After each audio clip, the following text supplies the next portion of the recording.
This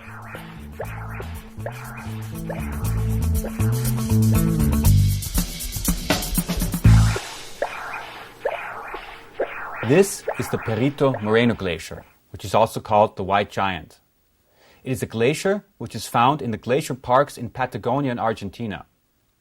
It advances by a rate of 1 meter per day, and in some years it crosses the Lake Argentina. Thereby it splits the lake and it creates a natural dam. Eventually the water behind the glacier rises and tunnels beneath the glacier.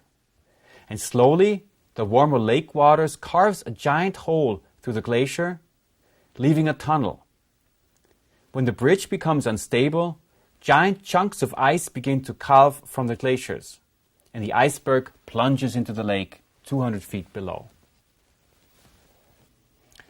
What are the similarities between the Moreno Glacier and other glaciers, of course, and the tissue in endocarditis? Well, both are destructed, the one by the sun and global warming, and the other because we have bacterial infection. Here are the potential complications of native valve endocarditis which can occur and which we will discuss in this chapter.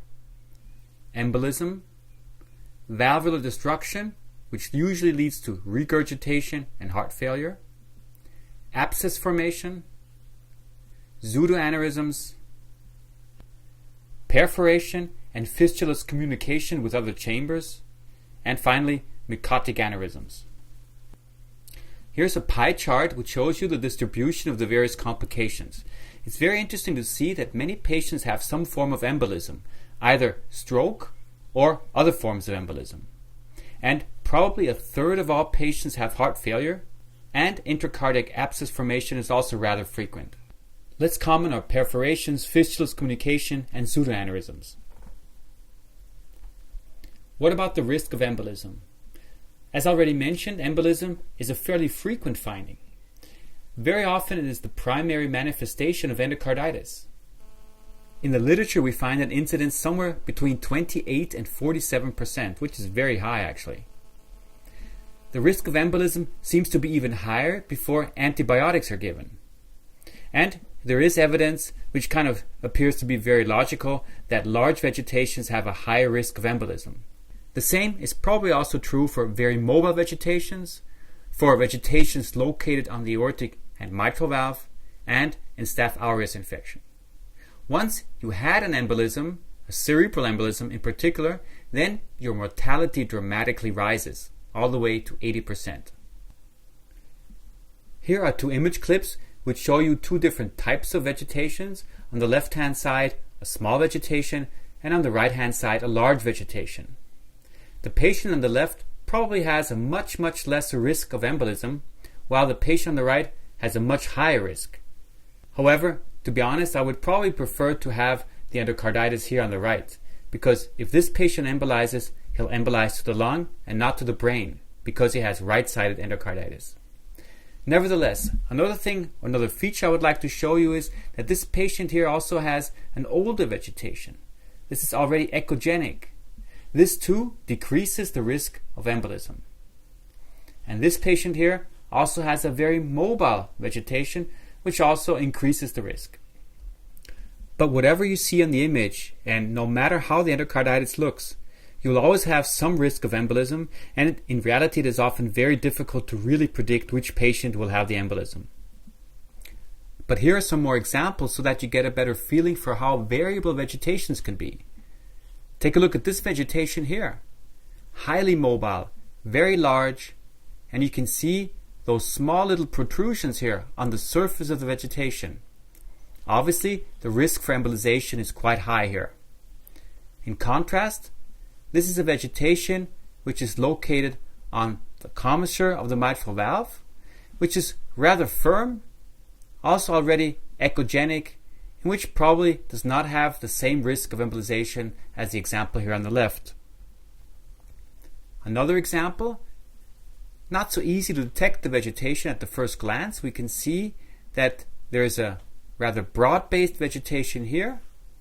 You can see it here as well, which is not very mobile. However, the vegetation is rather fresh, so there still is some risk of embolization here. By the way, you probably have noticed that I'm showing you transesophageal studies. There's a reason for that. It's much easier to really assess the mobility and the risk of embolism with the help of TE. Another reason why you should perform TE even if you already established the diagnosis of endocarditis with the help of transthoracic echo. Now to the next entity, the next complication, valve destruction. Well, you can find all sorts of different things, for example, leaflet tears, leaflet perforations, prolapse, annular destruction, and destruction of the subvalvular apparatus. Here's an example. Here you see that the aortic valve, this is a 5-chamber view by the way, is almost disintegrated. You see small little structures which flotate into the LVOT. Now, this patient does not have active endocarditis anymore. This is all leaflet tissue. So this valve is severely destructed. And here's an example of mitral valve endocarditis, or post-endocarditis actually. What happened here? Well, we had an abscess formation here in the region of the posterior ring, which destructed the posterior leaflet with partial rupture of secondary tissue and with the formation of a so-called pseudoaneurysm of the mitral valve. In this diagram, you can see how infection can damage the valves. This is an example of a perforated mitral valve, an anterior leaflet which has a hole. This is an anterior leaflet which is ruptured. We have a flail leaflet of the mitral valve. And very similar, also the cusps of the aortic valve can rupture, prolapse, and be flail, causing severe regurgitation. Here's an example of a perforated mitral valve. Focus your attention on the basal portions of the anterior leaflet. There is thickening here and destruction of the leaflet. This can be appreciated even better here in this zoom view. Destructed tissue. And if we place the color Doppler, we see that there is a hole here. So there is a regurgitant jet which goes right through the valve. Now, the interesting thing in this case is that the patient also has aortic regurgitation with a very eccentric jet. Note that the jet is directed right towards the anterior leaflet, exactly to the region where we have the perforation. Well, what happened with this patient? This patient originally had aortic valve endocarditis, which led to destruction of the aortic valve with a very eccentric jet. And through this jet, we had bacteria which were brought to the anterior leaflet. And this jet also caused a jet lesion. So there was a predisposition for endocarditis also of the anterior leaflet of the mitral valve. So we have bileaflet endocarditis here and perforation of the anterior leaflet. By the way, if you want to see more cases of endocarditis and other forms of complications, don't forget to go to our atlas. The next topic I would like to discuss is regurgitation. Now, regurgitation is a very frequent finding simply because the endocarditis always eats up the valve. And we can have aortic, mitral, tricuspid, and even pulmonic regurgitation. The big question here always is, how quickly does regurgitation develop? If it develops quickly, for example because a cusp ruptures or the patient has some form of perforation, then we have the setting of acute volume overload. And the problem is that the patients don't tolerate that well, and they can rapidly deteriorate and develop symptoms of heart failure and pulmonary edema. This is such an example. I showed you this case already. This was the case of the patient who was a drug addict. And this patient came in with pulmonary edema. It was almost impossible to investigate the patient because he could not lie on his back. You can see why. The patient has a completely disintegrated valve and massive aortic regurgitation. The patient has volume overload and even a reduction in right ventricular function. Unfortunately, the patient did not make it. He was operated, but he died because of sepsis. Here is a 62-year-old female with a large vegetation on the mitral valve, endocarditis of the mitral valve with valvular destruction and significant mitral regurgitation. The left ventricle is dilated, but look at the function. The function certainly isn't normal anymore. So she's starting to have problems from a hemodynamic point of view. Next on our list is abscess formation. Now, an abscess is always associated with a poor prognosis. And interestingly, patients who have abscess formations also have a higher incidence for systemic embolism. Abscess formation can involve the aorta, but also the mitral valve. Now, here is an example of an aortic valve where we have a thickened aortic root and dense echocardiographic material here surrounding the aortic valve. Often this material will appear inhomogeneous, and sometimes you can even see small little cavities which are starting to form. Abscess formation of the mitral annulus is much less common than that of the aortic valve. Here's an example. This is actually a study which is now almost 14 or 15 years old. It was grabbed from a videotape. But I still vividly remember this patient. It was a colleague actually of mine. He worked in a rural area in the north of Austria and had tonsillitis and treated himself for 14 days. He had very high fever, and then finally he came to the hospital, and again there was a long delay until echocardiography was performed and another long delay until the diagnosis was established. And when he came to our hospital, he was in full-blown sepsis. This was the echocardiogram. Take a look at the vegetation, which is absolutely huge. And you can see that there is pus which infiltrates right into the myocardium. So this is a massive form of involvement of the annulus and also the myocardium, a mitral annular abscess formation. Unfortunately, this patient also died shortly after operation. We heard the term of pseudoaneurysm already when we talked about coronary artery disease. With respect to endocarditis, however, it is a completely different disease entity. In reality, it is just a drained abscess cavity. From an echocardiographic point of view, we see it as a pulsatile structure, and such pseudoaneurysms carry the risk of perforation and fistulous communication. Such pseudoaneurysms are often located right here between the aortic and the mitral valve in a region we also call the intervalvular fibrosa. Such pseudoaneurysms can also reach considerable size, as you can see here. Here's an echocardiogram which shows such a pseudoaneurysm, not located in the region of the intervalvular fibrosa this time, but towards the right ventricle. She had aortic stenosis, endocarditis, and what you cannot see here is also endocarditis of the tricuspid valve. We see significant aortic regurgitation here and also some flow right into the pseudoaneurysm. Remember, it's a pulsatile structure and it has connection to the left ventricle via the LVOT.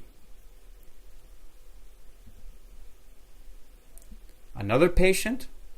Here we have active endocarditis, and a few weeks later, the vegetation is gone, but what we see now is here a structure which bulges into the left atrium, which moves, which is pulsatile.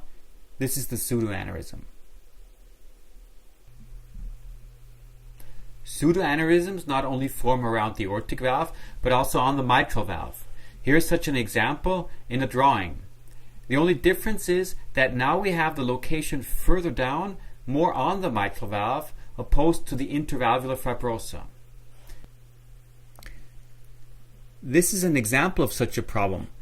Here we have the pseudoaneurysm located right at the base of the mitral valve, probably also spreading towards the aortic valve, so the intervalvular fibrosa is also affected here. We have a bicuspid valve, which has a vegetation on the valve, and there is significant regurgitation, or at least some degree of regurgitation, again, which blows right into the anterior leaflet here.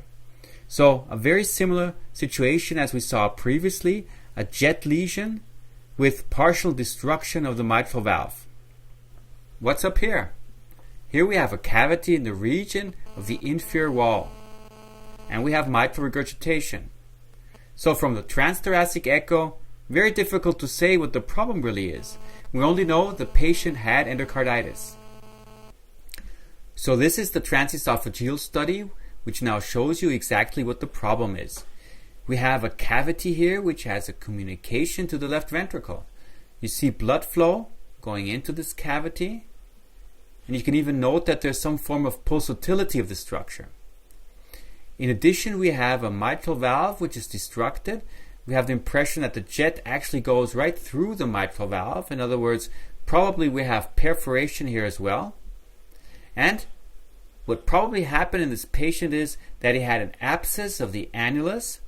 Then this abscess drained into the cavity of the left ventricle, and we have a remaining communication now with the cavity. This example now nicely shows you that we can even have pseudoaneurysms of the annulus of the mitral valve.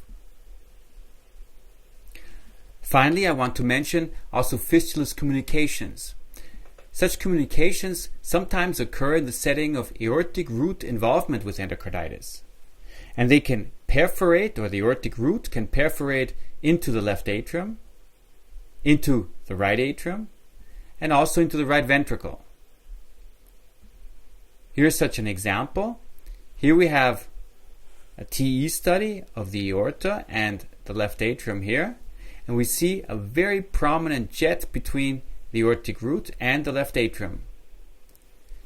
Now, why do we know that it is between the aortic root and not the LVOT and the left atrium? Simply because we have continuous flow throughout the entire cardiac cycle.